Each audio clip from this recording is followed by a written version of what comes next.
അതുപോലെ 2 തക്കാളി, 2 പച്ചമുളക്, കുറച്ച് കറിവേപ്പില. അധികം ഉടഞ്ഞു പോകാത്ത രീതിയിൽ ജസ്റ്റ് ഒന്ന് ഫ്രൈ ചെയ്തെടുക്കാം. അപ്പോൾ ഇന്ന് നമ്മൾ കോളിഫ്ലവർ വെച്ചിട്ട് ചോറിനും ചപ്പാത്തിക്കും പൊറോട്ടയ്ക്കും ഒക്കെ കോമ്പിനേഷൻ ആയിട്ടുള്ള ഒരു സെമി ഗ്രേവിയാണ് ചെയ്യാൻ പോകുന്നത്.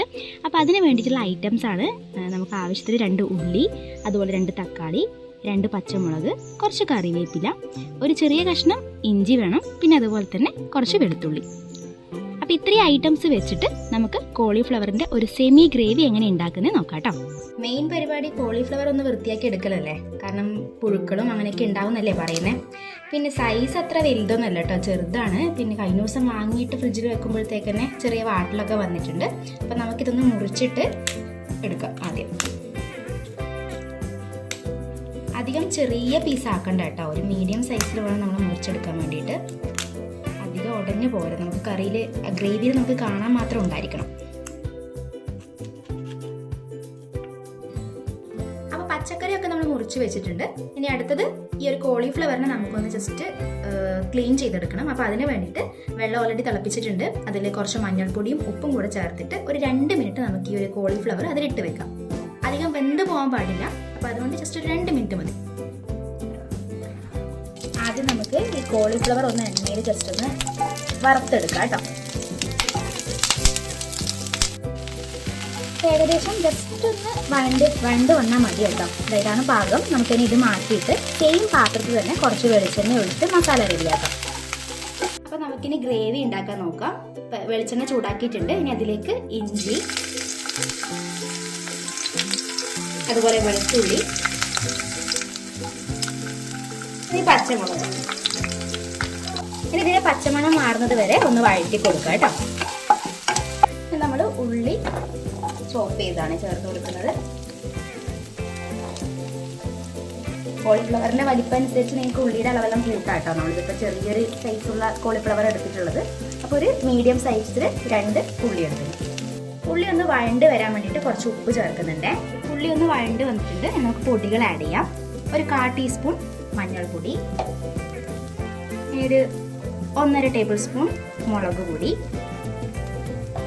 അടുത്തത് 1 ടേബിൾ സ്പൂൺ മല്ലിപ്പൊടി, പിന്നെ അതുപോലെ ഒരു 1/4 ടീസ്പൂൺ ഗരം മസാല. പെരിഞ്ജീരകത്തിൻ്റെ പൊടി കൂടി നിങ്ങൾക്ക് വേണമെങ്കിൽ ഇതിൽ ആഡ് ചെയ്യാം. നമുക്ക് അതിൻ്റെ ഫ്ലേവർ അത്ര ഇഷ്ടമല്ലാത്തതുകൊണ്ടാണ് ഇടാത്തത്. ഇനി ഇതിൽ കുരുമുളക് പൊടി കൂടി ആഡ് ചെയ്യാനുണ്ട്. അത് നമുക്ക് ലാസ്റ്റ് ഇട്ട് കൊടുക്കാം. ഇനി പച്ചമണം മാറുന്നത് വരെ ഇനി പൊടികളൊന്ന് വഴറ്റിയെടുക്കാം.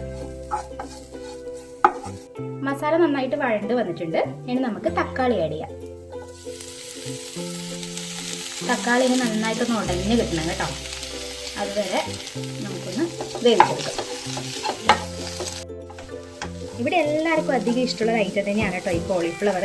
പക്ഷെ വാങ്ങിയാൽ എപ്പോഴും കഴിക്കാറുള്ളത് ഫ്രൈ ചെയ്തിട്ട് മാത്രം. അപ്പോൾ ഇന്നൊരു വെറൈറ്റി നോക്കാമെന്നും കൂടി പ്രതീക്ഷിച്ചാണ് കേട്ടോ ഇങ്ങനെ ചെയ്യുന്നത്. നമുക്ക് നോക്കാതെ എങ്ങനെ ഉണ്ടാകുന്നു. എപ്പോഴും ഫ്രൈ കഴിക്കുന്നത് അത്ര ഹെൽത്തി ആയിട്ടുള്ള കാര്യമല്ലല്ലോ. തക്കാളി ഒന്ന് നല്ലോണം ഉടഞ്ഞ് വന്നിട്ടാകുമ്പോൾ നമുക്കിത് കുറച്ച് വെള്ളം ചേർത്ത് കൊടുക്കണം. കാരണം ഇത്തിരി ഗ്രേവി കൂടെ വേണമല്ലോ.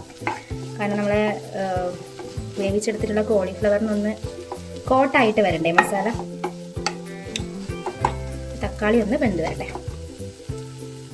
അപ്പോൾ തക്കാളി നന്നായിട്ടൊന്ന് വെന്ത് വന്നിട്ടുണ്ട്. നമുക്കിനി ഇതിലേക്ക് കുറച്ച് വെള്ളം ആഡ് ചെയ്യാം.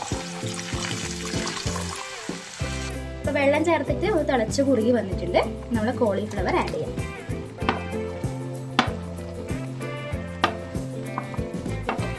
ഇനി ഈ ഗ്രേവി ആയിട്ട് നന്നായിട്ടൊന്ന് യോജിപ്പിച്ച് കൊടുക്കണം.